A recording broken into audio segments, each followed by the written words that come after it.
Hello दोस्तों, मेरा नाम अनीता और मेरे चैनल में आपका बहुत बहुत स्वागत है।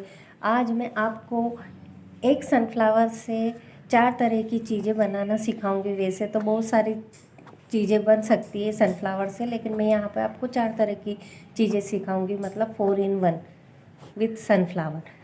तो यहाँ पर मैं आपको सनफ्लावर बनाना नहीं सिखाऊंगी क्योंकि मैंने इसका वीडियो पहले ही अपने चैनल में डाल दिया है। तो आप प्लीज़ आप मेरे चैनल पे देख लीजिएगा। इसका लिंक मैंने अपने डिस्क्रिप्शन में डाल दिया है, तो आप वहाँ जाकर चेक कर लीजिएगा।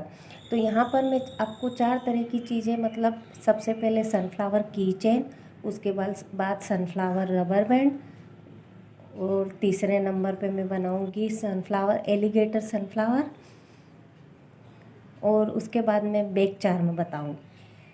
तो ऐसे ही वीडियो के लिए प्लीज़ मेरे चैनल को लाइक कीजिएगा, सब्सक्राइब कीजिएगा और मेरे वीडियो में बने रहिएगा।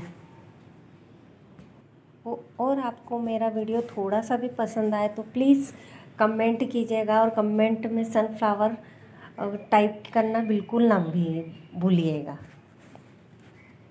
तो चलो स्टार्ट करते हैं।